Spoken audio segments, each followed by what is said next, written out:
Right, good morning everyone. Welcome to the Dorset Council's Cabinet on Tuesday the 5th of October. I just, as you can see, it's virtual again. I'd just like to make a point here. At the moment, virtual meetings are continuing, and today's Cabinet meeting, where decisions are required, the appropriate portfolio holder will make the decision after taking into account the views expressed by the wider Cabinet membership. And we've used that process a few times now.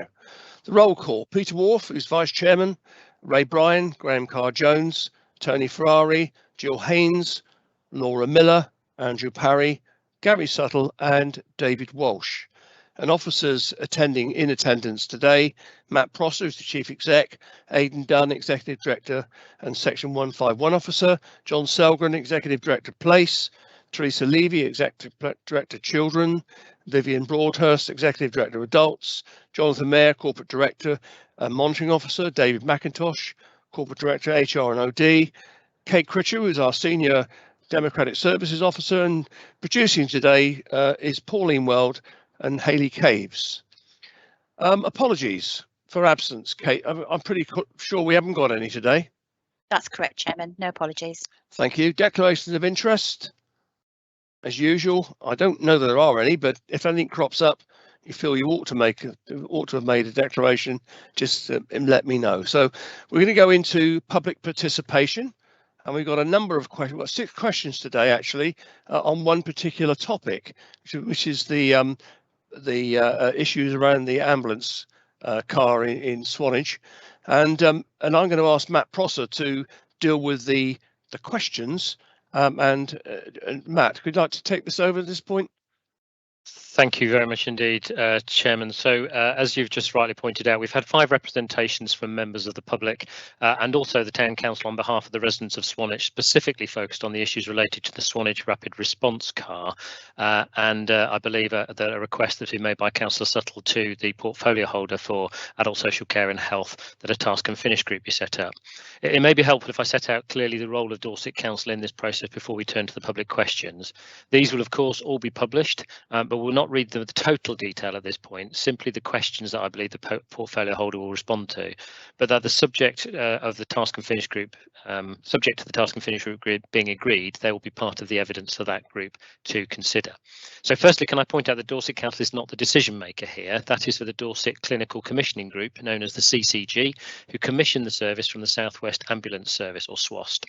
So Dorset Council does have a statutory health and scrutiny function that can scrutinise the process, and to be very clear about it, scrutinising the process to ensure that the CCG is or has followed the correct process of consultation and has considered the responses and appropriate data when making any decision in accordance with that process. So Dorset Council, via any task and finish group or its scrutiny function, its health scrutiny function, cannot compel the CCG to make a decision one way or the other, but they can only seek to ensure that due process is followed and that as part of this, that the evidence and consultation is robust and within the decision-making framework that the CCG has to follow. So we've got statements and questions from the following. So first of all, Kevin Egan, who set out his personal experience of the use of the rapid response car following a stroke, having previously been fit and healthy, and the benefits to him of that rapid response vehicle. And his question was, would Cabinet please ensure that any consultation complies with the gunning principles and that Dorset CCG honours the commitment made to Dorset Council to fully maintain this life-saving service? Second question is from Laurie and Wilma Sandford. They explained the support the rapid response car and the paramedic had provided to their son who was staying with them, saving his life having diagnosed a rare condition ahead of transferring via ambulance to hospital. Question 1 from Laurie and Wilma Sandford. Could Cabinet please ensure that any engagement process complies with the gunning principles and that Dorset CCG's commitment to Dorset Council to fully maintain a Swanage-based emergency vehicle is honoured? Question 2. What happens if there is a medical emergency with risk to life in the middle of the night and there is no rapid response vehicle in Swanage and Purbeck? Question 3 is from Andrew Deakin, who set out the background to the involvement of the Health Scrutiny Committee's process and that those Health Scrutiny Committees had not yet considered this or his questions, and the establishment that he's been involved with of a petition in Swanage of around 8,000 signatures in support of the rapid response car. And his questions are, could Dorset Council Cabinet please assure residents they will work with Dorset CCG to ensure that, as soon as any consultation or engagement is announced, a task and finish group look at DCCG's proposals, engagement plan and the evidence, ensuring that any engagement plan complies with the gunning principles for due consultation, that Swanage and the Isle of Purbecks residents' views are properly taken into account and can affect the outcome. Dorset CCG's commitment to fully maintain all emergency response resources based in Swanage is honoured. Question 4 comes from Roger Rideout, who has a personal experience of having suffered a cardiac arrest and the positive impact the car had ahead of an ambulance arriving to take him to hospital following that episode. His question, please can Dorset Council's Cabinet meeting on the 5th of October agree to set up a task and finish group? As soon as Dorset Clinical Commissioning Group announce their engagement plan and proposals, there needs to be a group who have the capacity to review the engagement plan and the evidence before a decision is made. And then finally, from questions from the public, Hannah Attride, she's got no specific question, but she put forward a supporting statement for the proposal to set up a task and finish group based on her personal experience of the paramedic car in supporting them when giving CPR to their daughter, who suffers from a complex case of epilepsy that leads to frequent seizures. And finally, to Swanage Town Council, who have written to us on behalf of the residents of Swanage, and the letters written by the clerk, Dr. Martin Ayres, and I'll read that out in full as representations from the town. Swanage Town Council is greatly concerned at the multiple risks to life presented by the possible withdrawal of the tethered 24/7 paramedic car serving Swanage and surrounding villages in Purbeck. This is also known as the ambulance car or rapid response vehicle. Swanage lies well off the main Dorset road network at the end of a peninsula, 10 miles beyond Wareham. With the loss of A&E services, maternity and specialist children's care from Poole Hospital, an emergency will find Swanage residents and visitors facing a journey of 30 miles to access hospital care at the Royal Bournemouth Hospital. Much of that journey being on a single carriageway roads, which are often the most traffic congested in Dorset outside the conurbation, particularly during the lengthening holiday season. This increasing risk to life and risk of lives lived in disability is the reason that the former Dorset County Council's Health Scrutiny Committee secured a minuted commitment from the Dorset Clinical Commissioning Group in October 2018 to fully maintain Swanage-based ambulance resources of one 24/7 ambulance and one 24/7 paramedic car. The further that urgent hospital care moves away, the greater need for the swift, life-preserving response which the paramedic car provides. The car is extensively used with over 1,800 call-outs in Purbeck per year, the great majority in Swanage, which has an extremely high proportion of elderly residents, even by Dorset standards. The car is a 4x4 vehicle that can reach off-road locations, which ambulances sometimes cannot. Time after time, the car has enabled life to be maintained until an ambulance arrives or has prevented a Category 2 or Category 3 case deteriorating into a Category 1 emergency, imminent danger of death. Often, the 50% of patients who do not need to go to hospital are successfully treated by the car, thereby saving scarce double-crewed ambulance resources. Unlike ambulances, which have to be routinely for use across the county wherever they're most needed, the paramedic car can remain tethered to Purbeck, since only very exceptionally does it take patients to hospital. It also provides cover following the overnight closure of Swanage Community Hospital's minor injuries unit, and it supports Purbeck GPs in assessing patients who are too unwell to attend their surgery.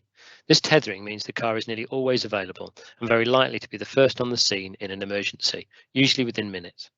The Town Council understands that the Dorset Clinical Commissioning Group has yet to supply information concerning its plan for an engagement consultation with residents and stakeholders in connection with a potential withdrawal of this paramedic car. It is further understood that when DCCG, Clinical Commissioning Group, announces its engagement and consultation, Dorset Council will formally respond and consider the extent of that plan.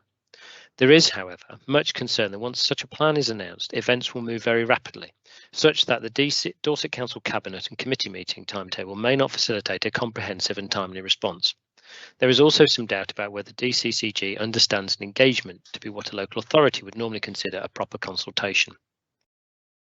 Given that the function of the paramedic car is truly a matter of life and death, will the Cabinet grant Swanage Town Council's request that in advance of any engagement and consultation plan being announced, the Cabinet will set up a task and finish group in order to examine such proposals as soon as they are available?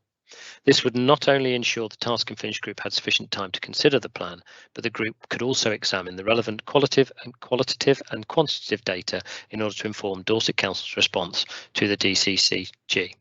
I'm going to hand over, I think, to Laura Miller, the portfolio holder. Thank you very much, Matt. Laura, to respond. Thank you, Chairman, and thank you, Matt. Yeah, so my response comes in two parts, really, to this. So The basics of my response is that as Matt has already outlined, the decision about the provision of the ambulance car or emergency cover in Purbeck and Swanage does not lie with Dorset Council, but I understand the strength of feeling about this amongst local people.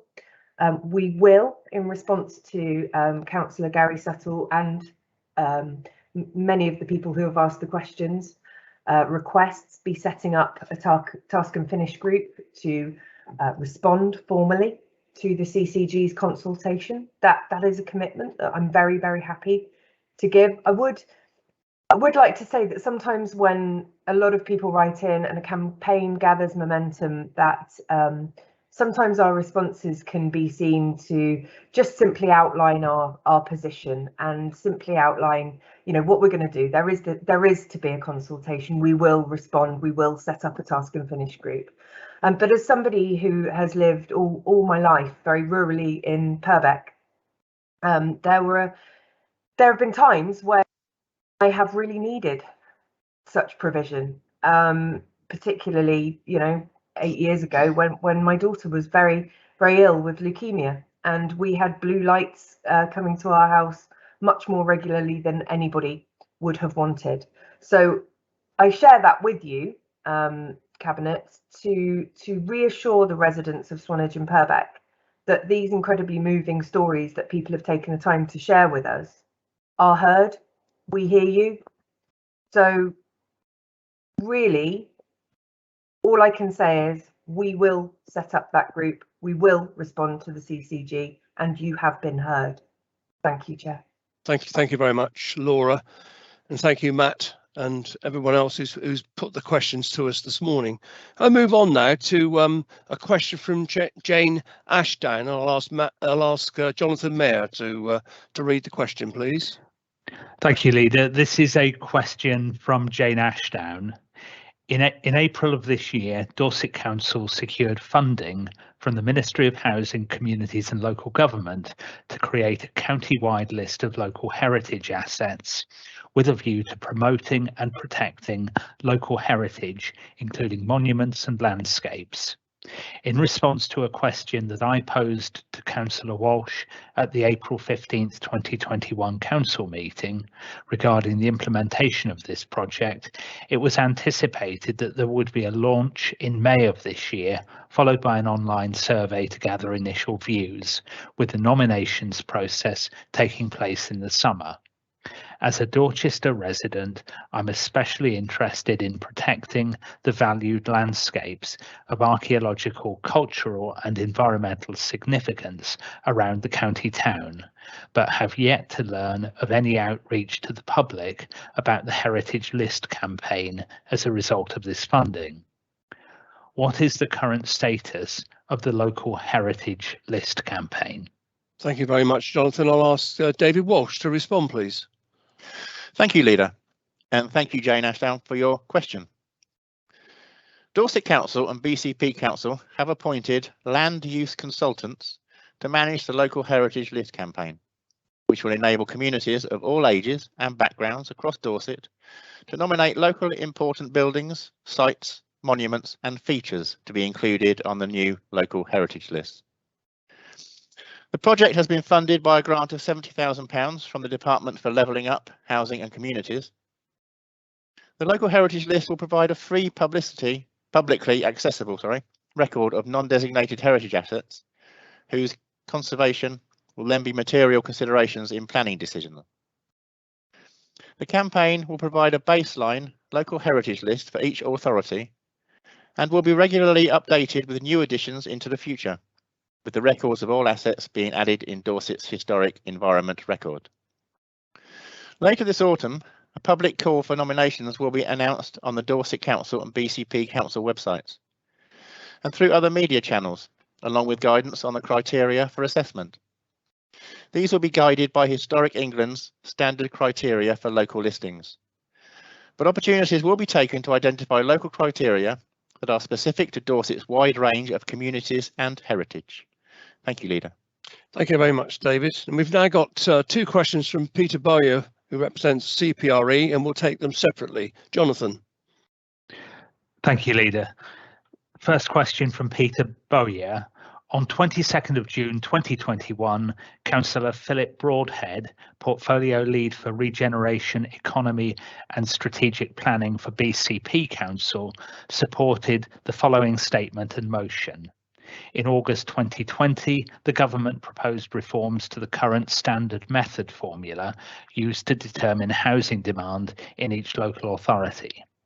This formula seemingly dictates a house building target on BCP, which many people feel is unrealistic and puts undue pressure on our infrastructure, open spaces, green belt and town centres. This figure uses out-of-date 2014 population growth data and takes no account of the unique circumstances that BCP has. The Council therefore resolved to acknowledge that the portfolio holder has written to the Secretary of State, once again making a case to government to use more recent data in their calculations rather than the outdated 2014 numbers, along with urging greater work to recognise sites to be completed, not just commenced.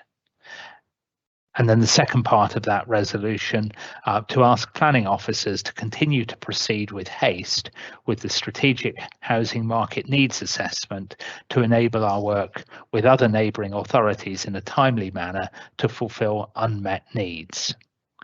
Because BCP does not have the capacity to meet its housing target as established by the standard method, Dorset Council has undertaken to include 9,000 homes in its local plan on behalf of BCP under the duty to cooperate.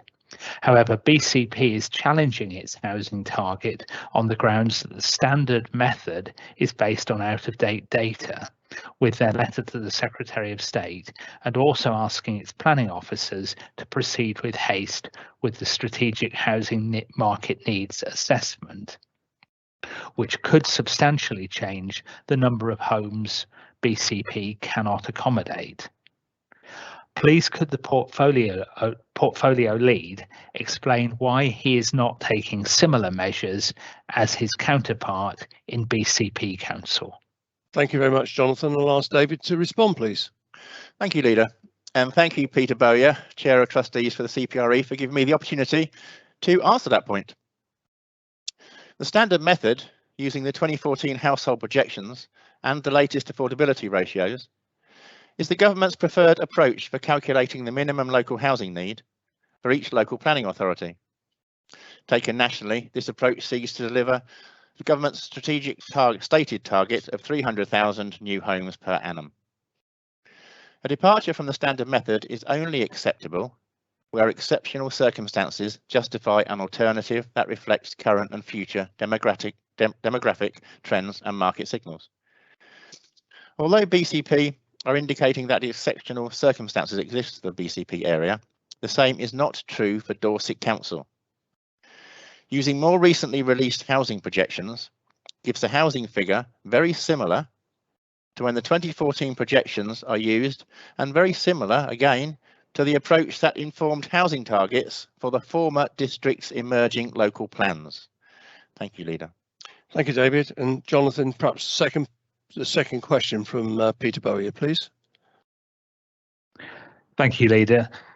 In view of the number of responses to the consultation on the Dorset local plan, the fact that BCP Council are challenging their housing target, the unknown effects of Brexit and COVID-19, the stalling of the government's proposals to the planning system, and the reported problems of capacity within the planning service at Dorset Council, why is the Dorset Council not seeking a legal challenge to the deadline for completion of the Dorset local plan so as to ensure that the plan reflects more accurately current circumstances and the needs of its residents? Thanks, Jonathan. David? Thank you, Leader. In her letter to local planning authorities on October the 1st, 2020, the Chief Planner strongly encouraged local authorities to continue in the preparation and adoption of local plans, despite the uncertainty over the proposed planning reforms. This was reiterated in a written statement to the House of Commons by the Housing Minister on the 19th of January 2021, with a repeated commitment to the December 2023 deadline. If a local plan is not in place by December 2023 deadline, the government have indicated their willingness to intervene and take control of the plan-making process. External intervention will not deliver a locally derived strategy that reflects what is important to Dorset. It is important to get a local plan in place in Dorset to enable effective and efficient planning decisions to be made, in order to direct development to the most appropriate locations and protect its high quality environment. The local plan is important in providing a sufficient developable sites to enable the housing delivery tests and 5-year housing land supply requirements are met. If either of these are not met, the council's ability to control where development takes place is severely restricted. Thank you, Chairman. Thank you very much, David. That's the end of the public participation. We now move on to questions from members, and we've got 2 members asking questions today, Paul Kimber and Brian Heatley. And Paul's got 3 questions, so I'll invite Paul to read each question and wait to get a response. Paul, thank you. Thank you, Chair, and Dorset Council, and thank you for the patience on all these questions. The first question came to me via the faith communities of Dorset, namely 3 different churches, and I felt it was important that I actually put this question forward. From the national news, many communities are welcoming Afghan refugees. Can you tell me how many refugees Dorset Council will be welcoming to our county? Also, the need to support, and this was another very important area, also the need to support Afghan community. Is the Dorset Council actively reaching out to the community groups we can assist? Thank you, Paul. I'll ask Graham Carr-Jones to respond, please. Thank you, Councillor Kimber. Thank you for your question. The Dorset Council has agreed to participate in the National Afghan Relocation and Assistance Policy, known as ARAP, which prioritises relocation in the UK for those who worked for the British Armed Forces. The number will be determined by the availability of suitable housing and local support services. We issued a press release and appeal for housing on the 27th of August this year, and we sent the appeal to local community groups, local media, and hundreds of landlords. We are looking for offers of additional housing from private homeowners and landlords, and are not proposing to use social rented housing. From the 30 offers of help we have had so far, we've been able to confirm just 1 property as suitable and affordable, and the first family is expected early November 21. We are in a similar position to most local authorities in the southwest. As a local comparison, BCP Council have also secured 1 property to date. We are in ongoing conversations with landlords, Ministry of Defence, local charities, community groups, and local media to seek further housing so that we can welcome more Afghan families. We have actually successfully resettled over 86 Syrian refugee families in Dorset, and we have a very good knowledge and experience of refugee support needs. We have put this provision in place for Afghan families via our in-house resettlement staff and a local charity who currently support Afghan refugees in Bournemouth.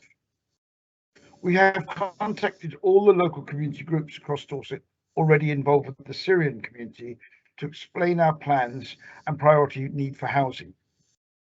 We are actively supporting community sponsorship in Dorset, an additional government scheme where a local community group sponsor a refugee family.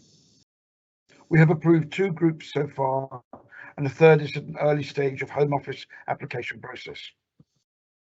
We are working very closely with our Armed Forces Government Coordinator, MOD military services and charities to prepare further support or specialist help for Afghans who were employed by the UK forces. We have responded to over 200 queries and offers of help from people and groups across Dorset. We're keeping a record of all offers that may be suitable or needed by Afghan families, depending on their location and individual needs. We've also established links at the local DWP, at the job centres, Dorset Police, Citizens Advice, school administrations, Dorset CCG and English tuition providers to prepare support for families arriving in Dorset. Thank you, Leader. Thank you. Thank you very much, Graham. Paul, I'm going to move on to your second question. Yeah, thank you very much. Just move it up a bit. Again, this was took this question and concern from some very concerned commuters, and it then went through to one of our RAL groups. If I can read it out, in partnership with Network RAL Department of Transport, there is a stakeholders consultation on proposals for the December 2022 timetable. This is a strategic review of future services affecting our local services. As many of you know, rail passengers in Dorset and the wider southwest communities are unhappy with the cuts in the rail timetable frequency. With recent concerns about overcrowding and the need to return to the twice hourly services from Weymouth to Waterloo service, and the need to attract people back to railways to relieve overcrowding for the rail from our services, southwest timetable. Can I see the Dorset Council's written response to the consultation? Thank you. Thank you, Paul. I'll invite Councillor Ray Bryan to respond, please. Yes. Yes, I'm Councillor Ray Bryan, portfolio holder for Highways, Travel and Environment. It's a very quick response, Paul. The answer is yes, and the report will be emailed to you following this meeting. Thank you, Chair. Thank you very much, Ray. Now, your third question, Paul. Thank you, Leader. If we can ask for it just to go down a bit. Thank you very much. I wish to ask the Cabinet meeting the question regarding the two prominent buildings on Portland. The first building is the modern Dorset Council-owned Fortuneswell Primary School, which has been empty for years and is constantly taking prominent point. The second building is the ugly Hardy block owned by Coma Homes, which is very prominent and visible to everybody arriving on Portland. First impressions of the place are crucial. As we know, the government has established a high priority levelling up agenda in the last week. That the policy shift has been given added prominence by the appointment of Right Honourable Michael Grove as Secretary of State and the new Department of Levelling Up Housing and Communities. Interest in local government has been replaced by communities in the department branded. As a result, the local government may have proved its community credentials regarding the new government force on communities. It's often forgotten that Weymouth and Portland reside at the lowest levels of government indicators for wages and social mobility. This place, the context of Portland and Weymouth are hit badly by the Royal Navy closure in 1995 and a long-term community impact equivalent to the closure of the ball pits.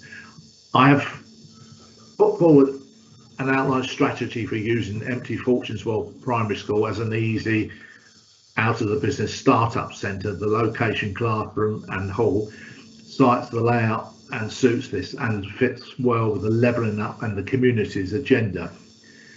Location wise, Portland has the highest blue collar demographic in Dorset, many of whom support independent living for many of the sub-regions, elderly and retired. Without this support, responsibility would fall onto the Dorset Council Social Services budget.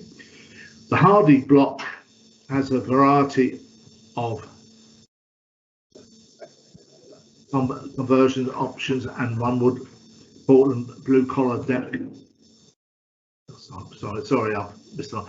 The above is a reminder for Dorset Council's need to find a way of retaining young people and families in the county. There is self-interest in focusing training and start-up business support in the vocational skills and support independent living for Dorset's disparate age reside population. The wake-up call may come with the first initial care results likely to continue to offend people and families in Dorset. My questions are, when will the community supporting proposals on the Hardy block supplying new homes for rent and the new empty Fortuneswell Primary School be used for medium-term vocational business startups that will support Dorset's ageing population? Thank you, Paul. That was quite a marathon. I'll ask David Walsh to respond, please. Thank you, Leader. And Councillor Bryan has reminded me that I was very forgetful in not introducing myself as Councillor David Walsh, Portfolio Holder for Planning. So, thank you, Councillor Kimber. Good morning. So you raised this matter in a question to the council meeting in December 2020. Now, the response given at that time still stands and is set out below for your ease of reference. Thank you, Paul. Thank you, Leader. Thank you very much. Thank you, Paul. Thank you, David. And now move on to a question from Paul. Very quickly. Is there anything about the new school I raised as well in that question? I can only refer you to the previous answer, Paul. Sorry. Okay. Right. Thank you very much, Paul. Now move on to invite Councillor Brian Heatley to put his question. Morning, Brian. Thank you, Chair. I'm Councillor Brian Heatley from Rodwell and Wyke in Weymouth. At item 8 on the agenda, Cabinet are asked to make the climate and ecology a priority in the Dorset Council plan. I welcome this, as will a wide range of people and groups in Dorset who suggested it during the consultation on the plan. At item 6 on the agenda, the budget paper, the paper notes the priorities in the Dorset Council plan as it was on its adoption in February 2020, as part of the framework for the budget process for the 2022-23 budget and medium-term plan. These priorities did not, of course, at that point, include climate and ecology. Could we have an assurance, please, that if Cabinet, and I think it's also going to full Council, agrees the proposal in item 8 to make climate and ecology a Dorset plan priority, it'll be treated as a priority along with the others in the 2022-23 budget process? Thank you. Thank you, Brian. Response from Gary? Gary Suttle? Yes, Gary Suttle, Finance Portfolio Holder. Thank you, Brian, for the question. Yes, I can confirm that if Cabinet agrees the proposal in item 8 to make climate and ecology a corporate plan priority, it will be considered as a priority alongside the others in the 22-23 budget process. Thank you. Thank you. Okay, That's Brian. all I wanted. Thank you very much, Gary. Right, we now move on to agenda item 5, which is the forward plan. You've all seen a copy of it, colleagues. You'll note that the November meeting is going to be particularly busy. And also, I just wanted to say that we've moved the date by 6 days to facilitate all of the work that's coming through on that agenda. So the next, we'll update the forward plan in due course, but the date for the November Cabinet is the Monday, the 8th of November, not Tuesday, the 2nd of November, as previously published. We are asked to note the forward plan. Any colleagues got anything to say, or they're happy just to note the content? Noted? Noted. Thank you very much. Noted. I now move on to agenda item 6, the medium-term financial plan and budget strategy, and invite Gary Suttle to speak to this report. Gary. Thank you, Spencer. Good morning. The report shows the level of work that continues to be done in preparation to set a budget for 22-23, and importantly, looks forward to the medium-term financial plan for 23-27. And I must stress that this is very much a work in progress. I've already reported on the Q1 outcome, and you're aware that we predict a deficit in excess of £8 million. And I will be bringing the Q2 report to the November Cabinet meeting, when we will have 6 months figures, and I hope that we will at least be able to contain the deficit at that time. The reasons have been reported, but are again highlighted here under item 10 of the report. and these remain as a significant challenge. As stated in the report, we hope to be able to give a far better indication in the quarterly report regarding demand on services, the collection rates, the council tax arrears, council tax base, all impact on the outcome. One of the challenges that we face is to ensure that we have the most up-to-date and realistic information on budgets. And I've asked that each directorate give us their worst case scenario. I don't want sugarcoating. We as a council need to know the actual requirements to continue to provide a high level service for residents of Dorset. In 13 of this report, directorates give us those figures, which come to a shocking total of 36 million as a budget gap if all were taken up. Having identified these costs, we now have the opportunity to work together to identify savings within those figures. But I stress that the truth of the matter remains that this council is underfunded by government when compared to councils of similar size. And that over the coming budget process and months ahead, we will need to consider how we can change that situation. Savings can be made and everyone is working to control budgets, but that's not enough. Can we think differently? Can we consider whole new ways to operate and importantly to raise income, not just from existing sources, but new and innovative methods over the coming months? We have some very, very tough challenges ahead and some interesting discussions, I believe, but they have to be done. I refer to the timetable in section 17, but I hope that each portfolio holder will consider my comments and think again. I ask you to look outside of your parameters and be as adventurous as possible. I again stress that spend to save remains very much on the timetable. New ways of working create upfront costs. Don't be afraid of them. It is a long-term outcome that we see, not short-term one-off savings that often have unintended consequences. Throughout, linked to the service provision that we as a council have pledged to maintain. Recently, the government have made announcements about adult social care budgets. But I can tell you now that they are unlikely, that it is unlikely that these will impact significantly on our income or funding for services, and therefore the ball remains firmly in our court. And I refer you to page 1, and although it says recommendations, you'll see that items 1 to 8 are mostly for noting, and I ask you to agree them with me based on my statement this morning. Thank you, Leader. Thank you very much, Gary. Before I open it up to the Cabinet, any non-executive colleagues wish to comment? It is a report for noting, and all of you will be aware on this call and elsewhere that there's a long process in dealing with our budget preparation, with budget cafes and scrutiny committees and all sorts of other things. So it's the beginning of a relatively long period of time where we pull together a balanced budget, which we're obliged to do under legislation.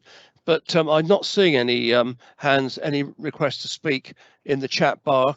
So I'm going to assume there aren't any, and just open it up to colleagues either wish to speak or just content at this stage, at least, to recognise the concerns that Gary set out very eloquently around the challenges we've got for the upcoming budget preparations.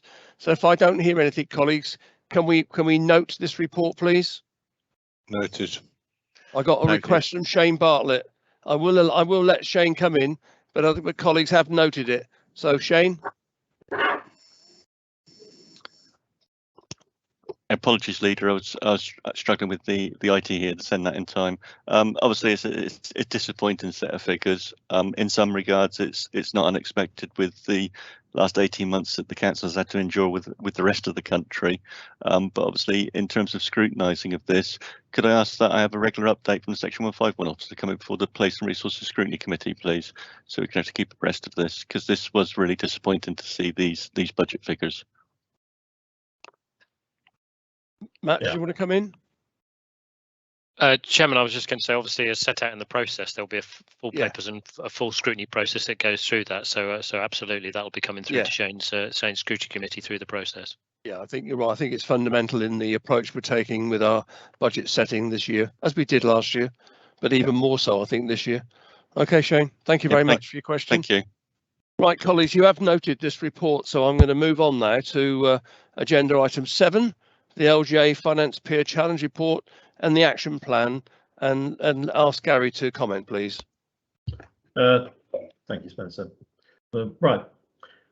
Well, happy to present the LGA Finance Challenge Report and the action plan. And I thank all of those involved for an excellent engagement. The recommendations are set out in Appendix 1 of the report. Broadly, the recommendations cover the work we've already begun and continue to work on. I'm very pleased to see that number 3 was use the 22-23 budget setting process to test a refreshed budget process model and financial strategic narrative. And this is something that we've been underlining throughout the process that we've embarked upon. And I think it certainly reflects the conversations we've had and underlines our own thoughts on the process moving forward. Overall, I would hope the report is considered by you to be fair and shows that the Council is moving forward with its financial processes. The recommendations, in my opinion, reflect the work we're already doing, and the peer review has given us confidence in the direction of travel, and I ask you to approve the action plan. Thank you. Thank you, Gary. Again, I'll open up to non-executive colleagues before I open it up to Cabinet, but I've put a request to speak in the chat bar. I'll give it a few moments, but I won't dwell too long. There's nothing coming through. So, Cabinet colleagues, comments, or are you content to have a minded view to support Gary's recommendation? Happy to support. Supporting, minded to support. So, Gary, just to reiterate, therefore, you've got support from your Cabinet colleagues, minded to support your recommendation. Can you, for the benefit of the minutes, can you just say again what you're asking now the Cabinet to agree on? I'm asking them to approve the action plan. Thank you very much, Gary. So we're all agreed? Great. Thank you very much. Would you move on to agenda item 8, Dorset Council Plan, and I'll hand over to Peter Wharf. Thank you, Chairman. Councillor Peter Wharf, Vice Chairman and Deputy Leader. I'd like to talk about the council plan, which is the item on the agenda. I reported to you at our meeting in June that the council plan was being updated to reflect primarily the pandemic. I'd like to thank members of the 2 overview committees for the time and input they've given to this process. They held an informal workshop, both committees, on the 26th of July. And although the primary focus of the refresh was on COVID, members of the committees were keen that the climate and ecology became a priority to reflect the fact that the council has adopted a climate and ecology emergency strategy since the first council plan was agreed last year. And Councillor Heatley's earlier question, I confirm that this is now one of the key themes to be taken into account, and confirm Councillor Suttle's response to Councillor Heatley. The updated draft went to both overview committees formally last month, and the Place and Resources committees have had a discussion on the name, because there was a feeling that the name was confusing. There was a confusion between the council plan and the developing local plan. There were a number of suggestions related to this, and one was we should rename this the Dorset Council Corporate Plan. However, having discussed this with both the committees and with Cabinet, and having taken advice from comms, I am personally of the view that a name does have what is called in the trade a brand value, and if you change the name, people then get confused as to is it what it was or is it something new. Now, the reason for suggesting a changed name was because the local plan is sometimes confused with the council plan.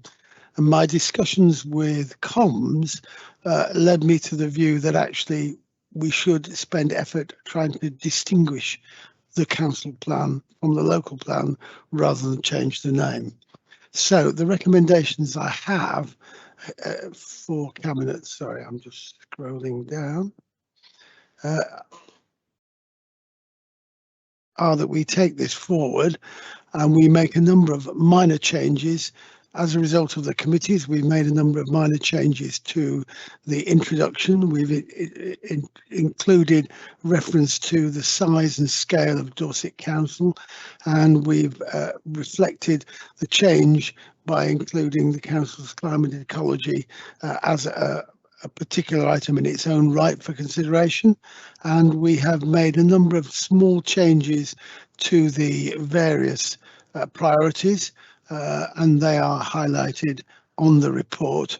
And in particular, we've made a number of changes related to the unique environment, and it's highlighted how important green space is, particularly for children, young people and vulnerable adults, and we need to make sure that we work with these people in order to reflect this particular priority. I won't go through all the priorities. It has been well thought through and a lot of work has been put into it, and I recommend it for approval, and if approved, a properly designed version will be produced along with a summary plan on the page. And the recommendation also includes the option for myself as the portfolio holder to make minor changes if required. So the recommendations are that we note the contribution to the updated plan from the overview committees. We discuss and agree the name and the name to remain the same, and we delegate responsibility for the final design of the plan and the summary plan on the page version to the portfolio holder. And if there are any other amendments, we make them here, but I do not make any other amendments other than those that are in this report. Thank you, Chairman. Thank you very much, Peter. Again, before I open it up to Cabinet colleagues, any other colleagues wish to request to speak on this topic? Well, I would say while I'm speaking, how grateful I think we all are about the input we've had from colleagues across the chamber in just checking to make sure that our Dorset Council plan remained relevant. And there was Brian Heatley touched on the point earlier about the inclusion of particular reference to climate and ecology, and that's in there now, and a few other tweaks. But it is a living document. It's something that influences our policies and our budgets and so on. So good piece of work all round, I think. While I'm speaking, I'm not seeing any request to speak coming through. Shane Bartlett has put a request to speak. Councillor Well, Shane Bartlett. It's only just turned up. Thank you, Peter. Shane. Thank you, Leader. And yeah, I would reiterate that this is quite a monumental piece of work that's been done by the officers and by the portfolio holders. It's a good plan. The only query I've got about it and the concern I've got about it is that we know how many young families that we're losing out of Dorset each year, and it surrounds that building the suitable type of housing we need.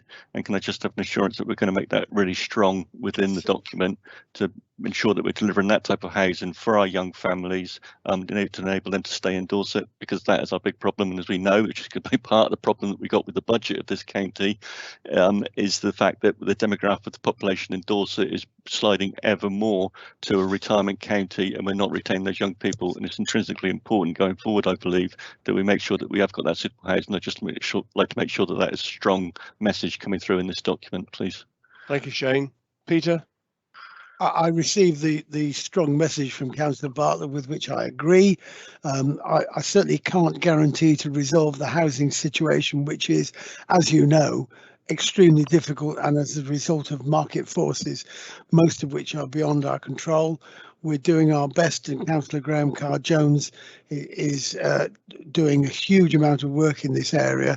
There will still be a problem, but I take the point entirely. Chairman, I don't know if you wanted to call Councillor Graham Carr-Jones in just to comment on that, if he wanted to. Either Graham, or I might even invite David Walsh. Well, let's do that when we have the conversation with the Cabinet. Okay. So I'll open the Cabinet debate up. Graham, would you like to comment? Well, I would like to comment. Thank you, Chairman. Of course, Shane, I absolutely agree with you, and that's why we're working in the fashion that we're working with housing. I think, I've heard ever since I've been a member of a council, the issue of retaining young people in Dorset, and housing plays a huge role, but there is also the offer that Dorset offers young people. Had this very discussion yesterday. There are no universities here in rural Dorset. There are other factors, not just housing, but I absolutely hear what you're saying and absolutely agree that the provision for housing for younger people is absolutely priority. Thank you, Chair. Thank you very much. Thank you, Ryan. Thank you, Leader. Thank you. Thank you, Shane. David, I'm sure you want to comment on housing because it's all intrinsically built into the local plan, isn't it? If I could, Chairman, you know how passionate I am, but I will keep this down to an hour's minimum. Now, the success we had with the local plan consultation was brilliant. It shows itself what a success it was because it's in fact caused a couple of delays in the process because we had so many responses. But that was brilliant because that's what we wanted. One of the things I'm going to say now, I don't want it to be taken the wrong way, please, because it is meant genuinely. I try so very hard to get input with the local plan consultations and other consultations from young people and the families. Now, the majority of the people that we get responses from are the elderly, the over 65s. Now, I am not saying that is wrong because they have opinions too. But at present, we're looking at keeping younger people in Dorset. So we need desperately to hear from those younger people, those with new families, what they want in Dorset, what they need for their family and what they want to be able to stay here. Now, I know it's very simple. Young people, young family, come home, pick up the kids from school, go home, feed the children, help the children with their homework or whatever they do. They have a very huge lack of time. So it's very difficult to get input from these people, but it is vital. And any way we can, which is why I'm saying that we should go around to all of the young mothers, all the children's groups, to try and capture everyone's responses. It's great we hear from the elderly, but we want to hear from everyone else. So that is my big push on this, that the young people, if they want to stay in Dorset, we need to know what they need to be able to stay here. Sorry, I'll shut up, Chairman. Thank you very much. Thank David. you. Any other Cabinet colleagues wish to comment? I'm not going to let you back in, Shane, now. Any other Cabinet colleagues wish to comment on this? I think it's, as I said earlier, really well thought out plan. It's been updated. It's made it relevant. Peter's set out the various recommendations. Do you have a minded view to support the recommendations as set out by Peter? Support. Now, I'm going to be really lenient and let David Taylor come in because he's coming with a very late request to speak, but I shall move on straight afterwards. David. Yeah, I'm sorry for. Thank you, Chair, and thank you, David and team. It is an excellent report. I cannot emphasise, as Shane has just said, the importance of bringing the young in with us. But I just wanted to say thank you for it's really good news to hear this. It's fantastic news, actually, that we are listening as council. Great news. Thank you. Thank you very much, David. Appreciate your comment.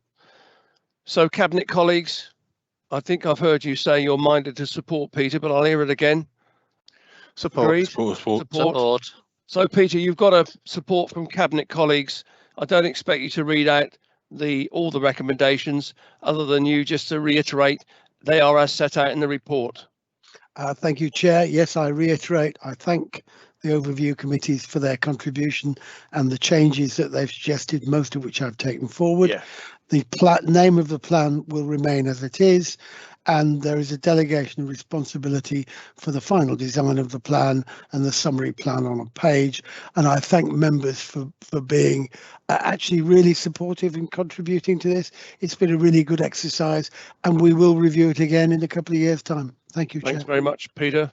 Well, let's move on now to agenda item 9, Dorset Skills Commission, and I'm going to hand over to Andrew Parry. Thank you, Chairman, and Councillor Andrew Parry, Cabinet Member for Children, Education, Skills and Early Help. How timely in today's Cabinet that we've already heard reference to social mobility, we've heard reference to the need for employment opportunities and housing, and this paper is before us. I'm very happy to bring this paper to Cabinet in support with our colleague, Councillor Tony Ferrari, under his brief of economic growth.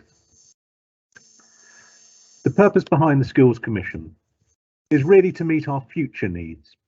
It's so that Dorset can be certain that we are a great place to live and work. It's going beyond just building jobs, it's going on to develop careers, so that not only will our children and young people want to grow up in Dorset, they may wish to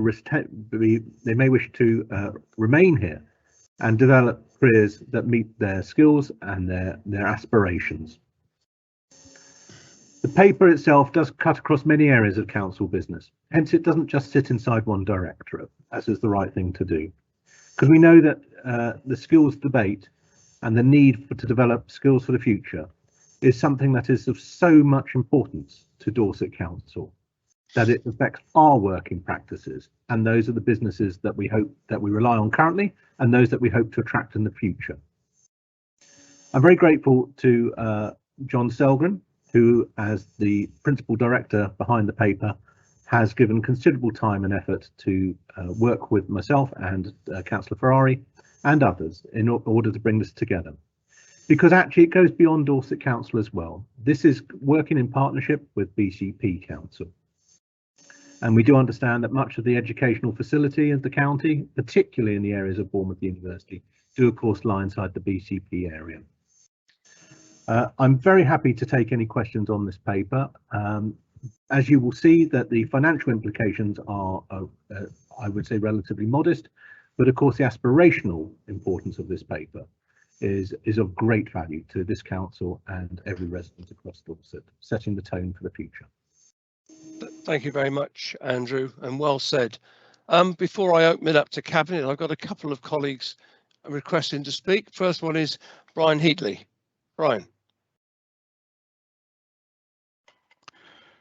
Thank you, Chair. In the early 1990s, I worked in the employment department, and I worked on the setting up of the then training and enterprise councils, and I was the enterprise bit in that. I'm glad to see there is a reference in here about unlocking bespoke support to the self-employed, but that is a huge area of training, which in my experience, if you have a lot of employers in a room together, they don't necessarily think about. They want care home workers, they want tractor drivers, they want the people they will employ. I hope that an important part of the training offer will be the generic things that people need to enter self-employment. The ability to write a business plan, to do the basic bookkeeping, to know the basics of employment law, and so on and so forth. Maybe it's there, but there is a whole enterprise component to this, which I think is important. And lest you think I'm suddenly converted to economic growth, I'm not particularly. I like small firms. I like small firms because they work in local economies, not huge economies transporting goods over vast areas. I like them because they employ local people.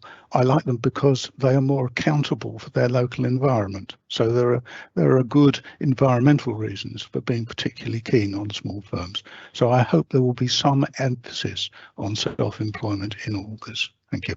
Thank you, Brian. Andrew, do you want to comment?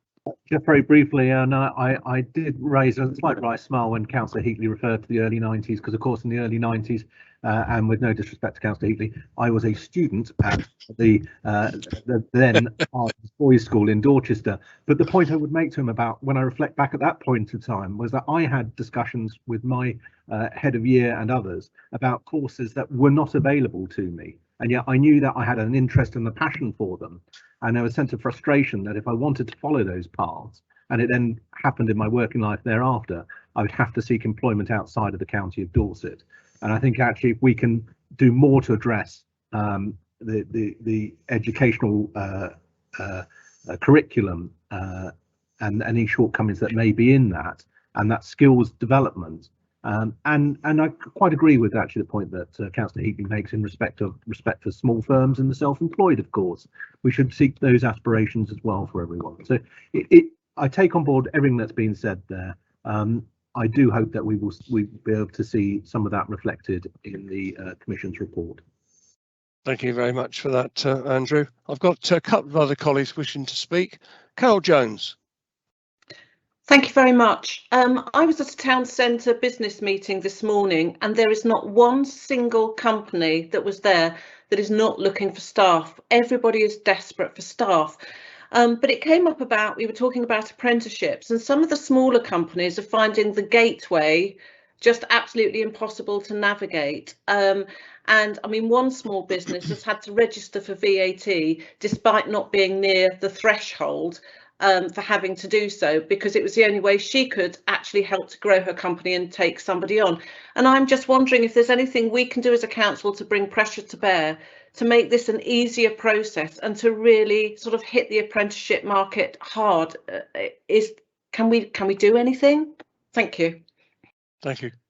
Thank you. I'm very conscious that for a period of time there seemed to be a slight out of fashion attitude towards apprenticeships. I'm very glad to see they're very much back and respected in the workplace, because they are an important component in helping people to develop meaningful careers, and actually a really good source of a good workforce for employers as well, who I know value the contribution they get from their apprentices. In respect of the any bureaucracy around that process, then I do take that on board, and that's certainly feedback that we should pass through our regular meetings with our members of parliament, because of course some of those decisions where they require changes in government legislation will sit with them. It's slightly beyond us, but where we as a local authority can assist on a most localized level in signposting businesses for easy access and support, or perhaps seeking to clarify some of the questions that are asked about the whole process of engaging in apprenticeship, then I'd be delighted for us to look at that. Thank you, Andrew. Kate Weller. Thank you, Chairman. Coming back, but everybody always talks a huge amount of sense.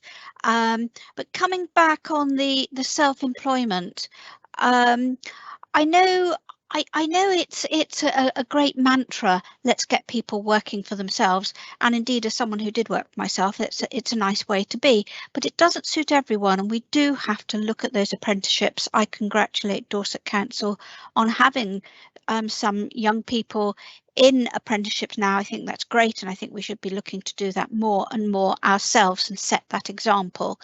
But for every young entrepreneur who's going to go on to be a Bezos or a Gates, there are 100 who just need good training and good jobs, and that's I personally feel is where we should be putting all our efforts, to giving support to our small and medium-sized businesses to train up and take on young people to follow through. And I'd really like to see us doing that more and more, but keep up our apprenticeships at Dorset Council as well, because that is super.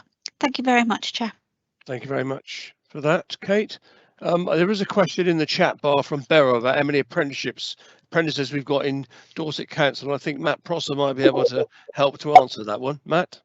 Yeah, thank you, Chairman. So, Councillor Bezel, I've only got approximate numbers, but I believe we currently have just under 300 apprentices across Dorset Council, and we've set ourselves informally a target to have 5% of the workforce offered as places as apprentices. So those are a wide range of apprentices, from first and early posts all the way through to solicitors who are qualifying as apprentices, and obviously we've got plenty of people within our highways, our children's and adult services teams as apprentices. So that's the broad answer. Thank you very much for that, Matt. I've got no other requests to speak now, so I'm going to open it up to the Cabinet. Any Cabinet colleagues wish to comment on this, or are you minded? Do you want to express that you're minded to support the recommendations as set out in the report? If I may, Spencer, can I come in on this Yep. one? Yep. Yeah, thank you. This is music to my ears, and a great piece of work done here. As I face the climate change issue, I've realised just how we have a lacking of expertise in the technology area that we need for the climate change. Technology equals skills, equals employment, equals better wages. The climate change relies heavily on technology. We're currently suffering with a lack of manufacturers, not just locally, but in the UK, for solar panels, heat pumps, etc. All of these we have the potential to build locally, and I would fully support this paper, because it will bring people realizing that young people need skills to hold down good jobs, which means they'll stay in the area, reference to an earlier paper that we've been looking at. So this to me is a very, very important step forward, and it has my full support. Thank you very much, Ray. Thank you very much. Tony? Thank you, Chair. A more general comment and a specific one. To retain young people in Dorset, we need a combination of skills and jobs. To bring business to Dorset, we need a skilled workforce, and we need to deepen and entrench all of these aspects simultaneously, because unless you do all of it, nothing happens. Employers won't come if there aren't the skills here. People can't stay if there aren't the jobs here. So we need to reinforce all of these things simultaneously. Specifically on the apprenticeship schemes, they are difficult for individual employers to approach, but there are umbrella organisations who are offering access to the government scheme via their umbrella structures. So I have seen it done by chambers and bids in different parts of the county. So I'll pick that up directly with Carol to see whether there's someone in the area who might be able to assist her particular employers. Thank you. Thank you very much, Tony. That's very helpful. Any other Cabinet colleagues wish to comment? No? So is there a minded view to support Andrew's recommendations as set out in the report? Support. Support. Right. There you are, Andrew. I'm not going to ask you to, you'll be pleased to know, I'm not going to ask you to read them all out because they are set out quite clearly in the report. You've got your support from colleagues, so you can now exercise your delegated authority to move those recommendations. Thank you, Cabinet. Great stuff. Well done. Good. Let's move on to agenda item 10 now, which is a bit of a sort of an update from Cabinet members generally on stuff that we might be sending to overview committees. And I'm aware that there's a few items coming up on the, I think the Place Overview Committee, Place and Resources fairly soon. So I think it's demonstrating that this is working quite well. I'm not aware of any further items coming to overview, but there might be a colleague or two want to disagree with me. Tony, you appear to be there. Do you want to comment? No, sorry, forgot to switch off. Oh, right. OK. I wanted really to, I heard nothing, so I wanted to dwell on the portfolio holder updates, and they will be available on the web for people to read in due course. But I was particularly interested in, having read them all, colleagues, you'll be pleased to know, last night. I'd like to invite David Walsh to speak a little bit to his own report. David. Thank you very much indeed, Leader. Yes, and as we know from our mailbags, members, most of the things that we get are around planning. And that's great because planning is so important to everybody who lives in every area. That's why I try to encourage everyone to have their say. Now, we have positive news to report in regards to the planning validation backlog, which we've all heard so much about. Now, we knew it wasn't going to be an overnight fix, but the combination of the following changes means we are finally turning a corner. Now, firstly, and most importantly, has been sheer hard work and determination from all of our teams. And I want to publicly thank every person that's helped with this. I'm so proud to work with these people. It's brilliant. The amount of effort that they put in, nothing is ever too much trouble. And also the new training and development post that started at the end of July is having a great success in fast tracking training of our new tech support officers. Also in refresher training and building the confidence of existing team members in validation. Thankfully, with our recruitment schemes, we had 7 new officers started since the end of July, 2 temporary posts still to fill. The reduction in administration tasks, i.e. neighbouring letters, directing to online commenting, means officers have more time for validation. A steadying of applications being received is giving us some breathing space, thankfully. And following the Purbeck migration in early July, it means that more accurate data is coming into the one system and makes life so much easier in regards to collecting stats and proactively monitoring. Now, we've stopped using TerraCrest for validation work, which gives us back full control of our applications. The overall aim is that all areas will have cleared their backlogs by the end of December 2021 at the latest. Now, that's validation. Because what this does mean is the backlog baton will now pass over to the planning case officers.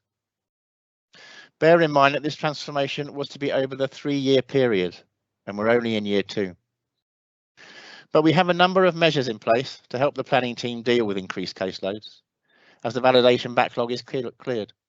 And with the aim of making progress on the decision backlog, we will be keeping this under review over the coming months. And at scrutiny last week, I said to the scrutiny chairman, I would come along with a quarterly update on where we were. So you will be kept in the loop here as how we're progressing. Thank you very much, David. If I could just, there's a couple more bits, please. Go on, if keep that's going. Okay, Chairman. Yes. Sorry. We've recently successfully recruited a number of planning officers with our Northern Development Management team, now fully staffed, and the Southern Western team due to be fully staffed by mid-November. We have forthcoming vacancies to the Eastern team, which we've struggled to recruit to.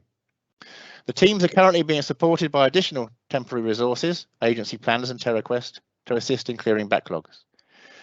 Now, I don't want to tempt fate, but the migration of former East Dorset data to the new MasterGov system is imminent. Now, I mean very imminent, but I don't want to tempt fate, so I'm not going to tell you when. And it will mean that all former districts are covered by the single Dorset Council system, helping us to improve efficiency and consistency of process across the 3 area teams. Our new simplified reports templates are helping officers to improve efficiency whilst maintaining a focus on the key planning issues. And finally, we have set up a number of surgeries for specialist input to planning applications, which are helping to ensure that specialist advice is available to planning officers when needed. These surgeries cover legal, flood risk and conservation issues. We are doing a huge amount, Chairman. It's not perfect yet, but it wasn't ever going to be perfect, and not this quick. As I say, we've got another year of transformation, and I think we're doing an incredibly good job. Thank you. Thank you very much, David, and I'm sure colleagues around in the council chamber welcome the improvement in progress that's been made, and how you've put it across so eloquently this morning. It's really useful for colleagues to know what progress has been made, because quite rightly, people have been a bit concerned about delays and so on, and hopefully that will be something in the past.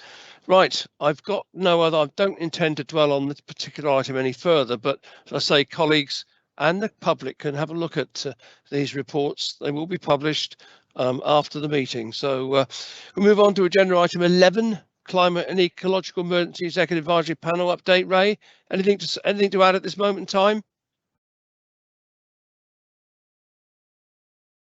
Thank you, Chairman. Very little other than to say we're progressing well with the decarbonisation, but I refer back to the comment I passed on Councillor Parry's paper on skills.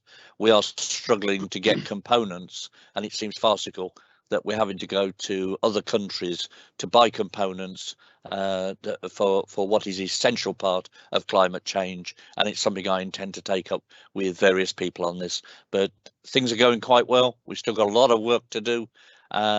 We've got, has already been mentioned, budget wise, I should be looking for some cash to take this forward. Hopefully that will get accepted, but I've got to congratulate the team that are working so hard to deliver £19 million worth of work in a very tight deadline. Thank you, Chairman. Thank you very much, Ray, for that brief but important update on what's been going on. I know there's a lot of work been going on in the background, and as you said, there's these short-term issues around supply, but we'll get there, and I'm sure it'll make a huge difference. So urgent items, there aren't any, you'll be pleased to know. So I now want to move into exempt business. Can I have a proposer, please? I'm happy to propose, Chairman. Can I have a seconder, please? Seconded. Thank you. I will All agreed? Agreed. Agreed. Thank you very much. Thank you very much to the members of the public. We're now going to go off into some exempt business this morning. Thank you very much, everyone.